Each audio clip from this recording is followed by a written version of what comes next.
Hello guys, today we will discuss chapter number 4 of macroeconomics. The name of the chapter is methods of calculating national income.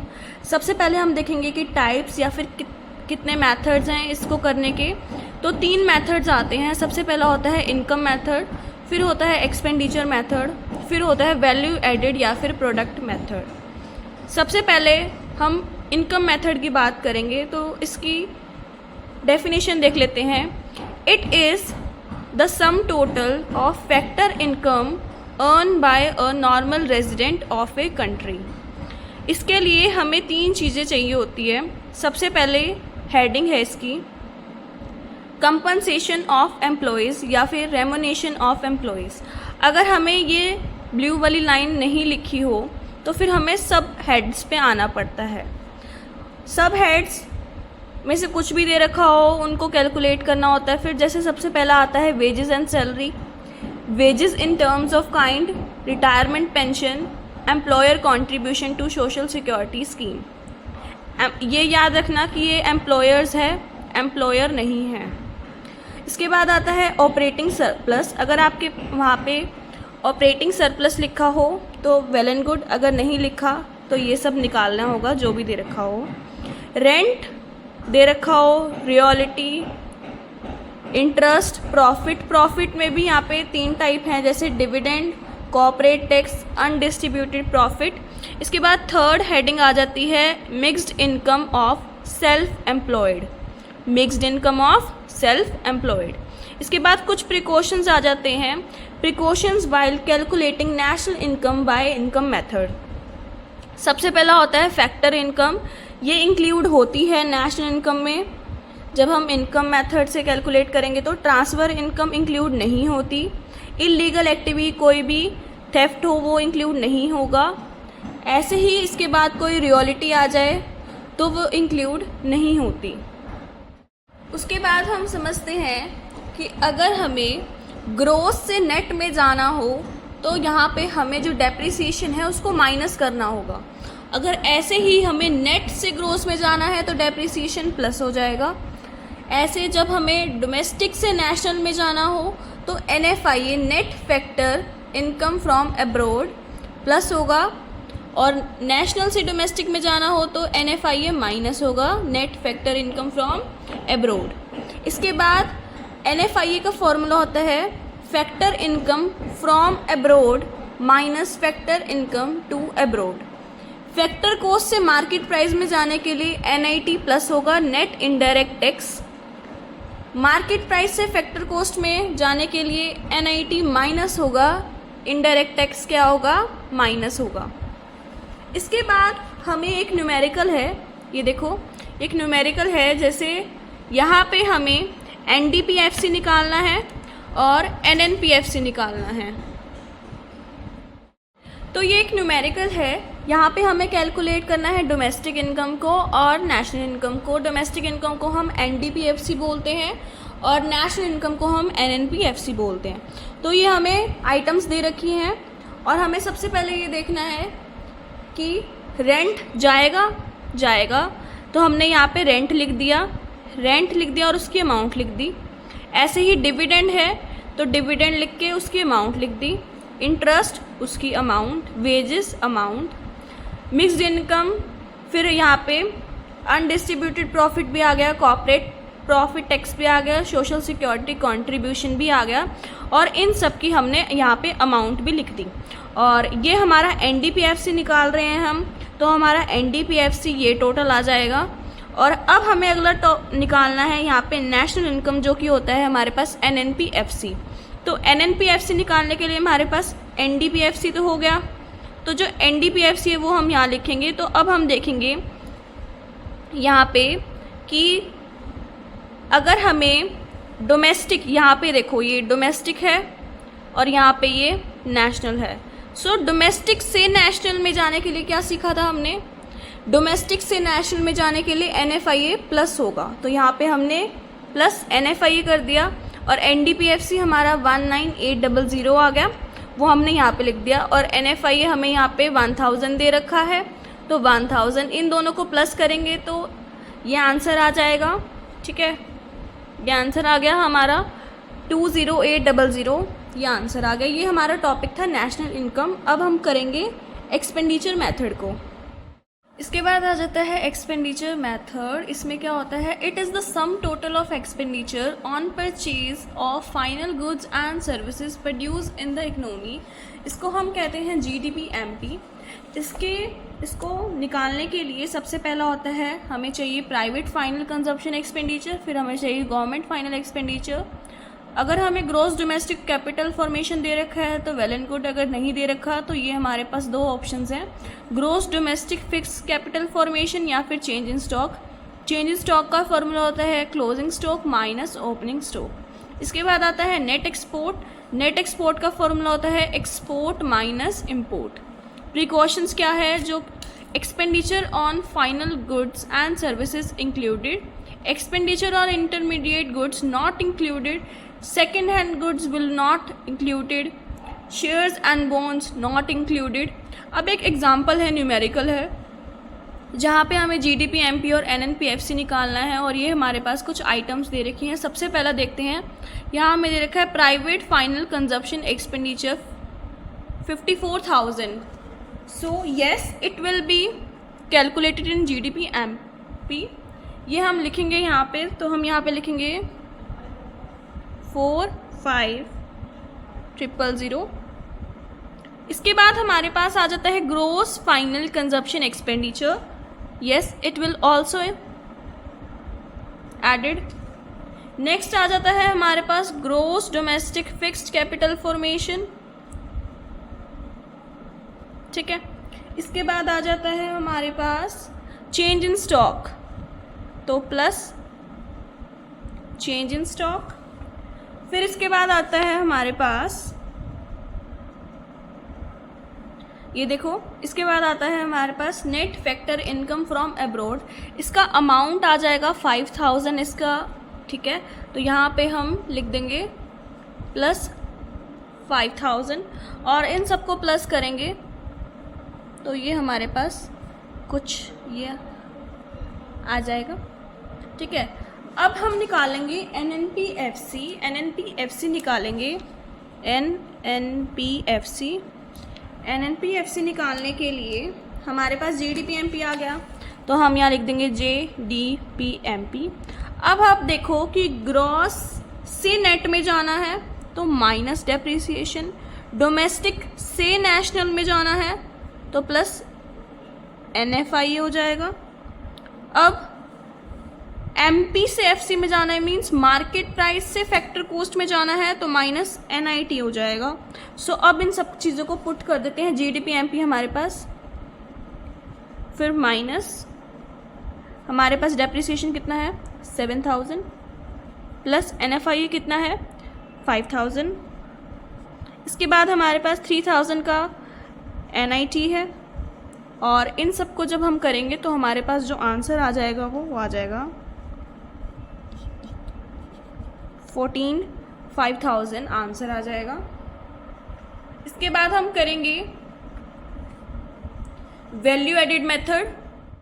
इसके बाद हमारे पास second example आ जाता है। सबसे पहले value of output यहाँ पे दे रखा है 220, उसके बाद NVFC 100 दे रखा है, उसके बाद हमें दे रखा है सेल्स टैक्स जो कि है 15, सब्सिडी हमारे पास 5 है, डेप्रिसिएशन 20 है, और यहाँ पे हमें निकालना है इंटरमीडिएट कंजप्शन। तो ठीक है, हमें यहाँ पे NVAFC दे रखा है, तो NVAFC हमारे पास हो गया sales plus change in stock, sales plus change in stock minus IC means intermediate consumption minus depreciation minus NIT। Sales 100 हो गई, 220 हमारे पास स्टॉक हो गया, IC हमारे पास है ही नहीं गिवन।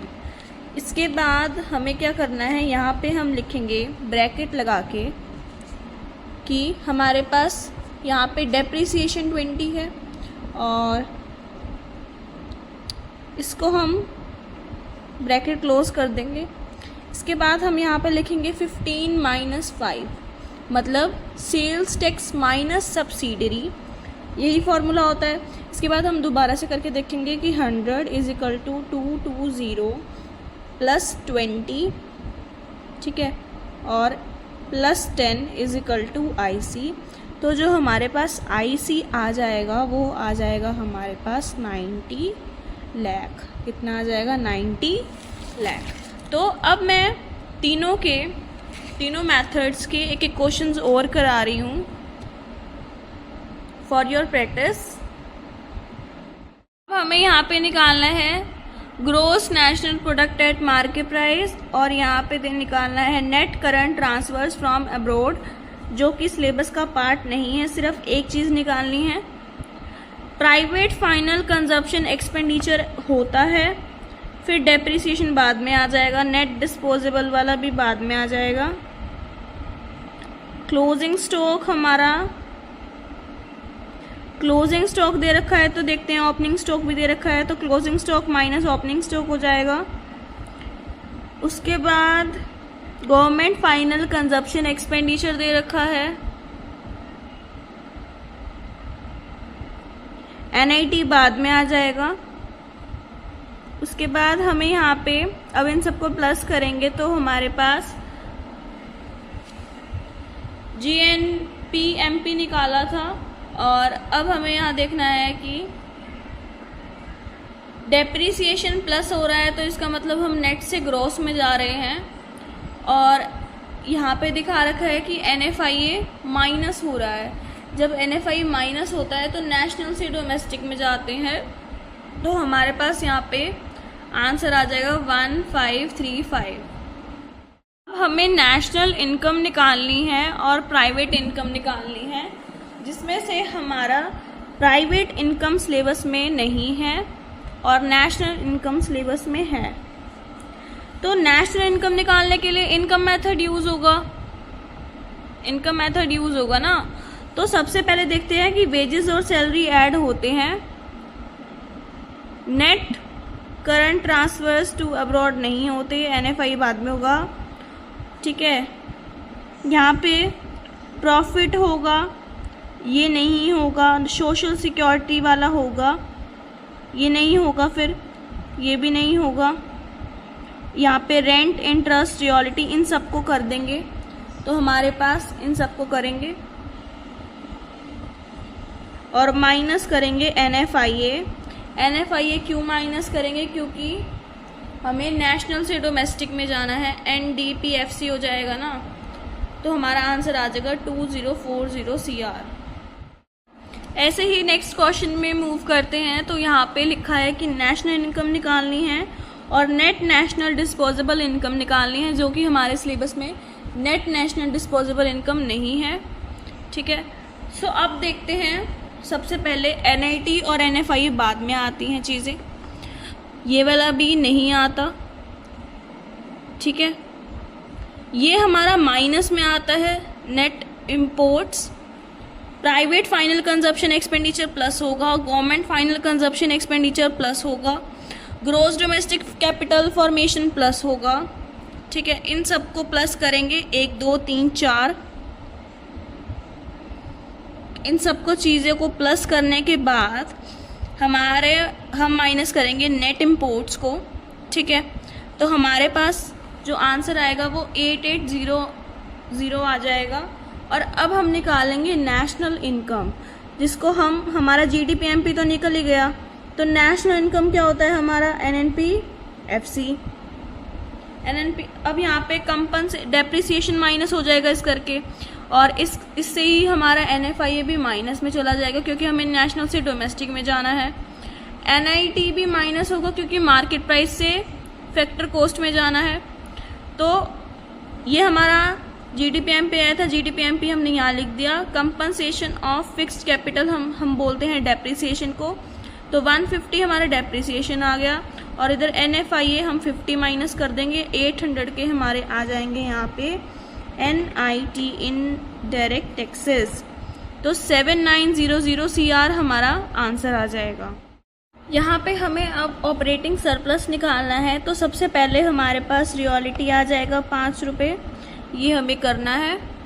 उसके बाद 75 रुपीज़ रेंट, ये भी, इंटरेस्ट 30, प्रॉफिट 45, इन सबको हम कर देंगे।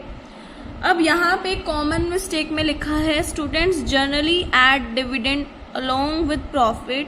If profits are given dividend, it will be excluded. अगर हमें प्रॉफिट दे रखा हो तो हम यहाँ पे डिविडेंड को ऐड नहीं करते. सो इन सबको टोटल करने के बाद हमारे पास 155 CR आ जाएगा.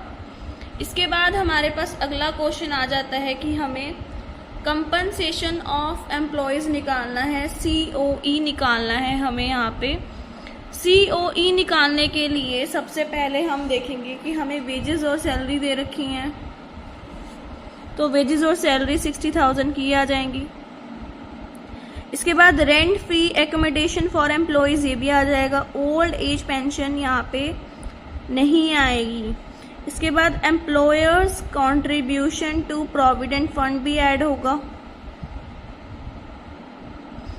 इन सबको प्लस करने के बाद हमारे पास जो बचेगा, पेमेंट फॉर लाइफ इंश्योरेंस नहीं आएगा, कंट्रीब्यूशन टू प्रोविडेंट फंड आएगा.